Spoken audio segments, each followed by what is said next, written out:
Welcome to our Parliament, the program that gives you, the ordinary Ugandan, a chance to have your say on what Parliament is debating.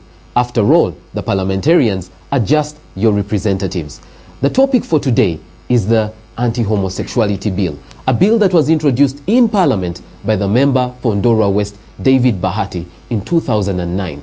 It's been a long journey for this bill to come to pass, at least by Parliament.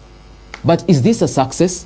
That's what we are going to be discussing. And to help us discuss that, we have Pastor Martin Sempa. Pastor Martin Sempa has actually been seen by many Ugandans as the face of those who are against the anti-homosexuality law. Pastor Martin, welcome to the show. Thank you very much. Just a clarification. I am for the anti-homosexual or sodomy law, for that matter. So I'm not against it. He's been seen as the forerunner against the homosexuals. Yes. Is that more accurate? Sodomites. Sodomites. Thank he you very prefers much. to call them. Sodomite. All right, welcome to the show. Let's welcome him. Thank you. I also have Pastor Solomon Malay. Pastor Malay has also been fighting against sodomy or homosexuality in Uganda. Pastor Malay has represented a number of people who have fallen victim to this vice, as he calls it. Pastor Malay, welcome to the show. Thank you very much, my brother, and to you, the audience and viewers out there. Praise the Lord. And today in the studio, I have the ordinary Ugandans, my audience. You will be asking my panelists the questions. Let's go straight to Pastor Sempa. Pastor Sempa, the law was finally passed by Parliament. Is this a victory? Absolutely. But we are not fighting a battle. We are fighting a war. What we are dealing with is not a one-year problem. You know, every CHOGM, Commonwealth, the gathering of the Europeans, even the recent in South Africa in 2007, they always come and they said, whether you like it or not, we want to bring sodomy rights to Africa.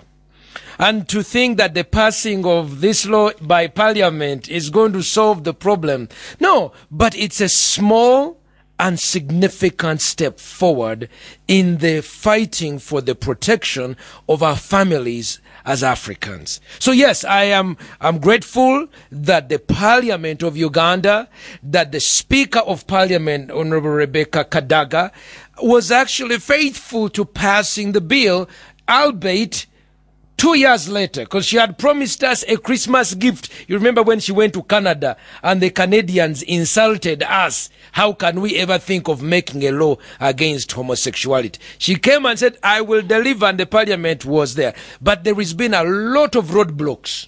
Donors, FBI, Hillary Clinton, Obama, David Cameron, bankers. I mean, it's like the whole world has converged on our parliament to suffocate democracy, to intimidate our politicians, to bribe us. If we pass the bill, we will not give you donor aid. And in fact, to me, I believe in miracles.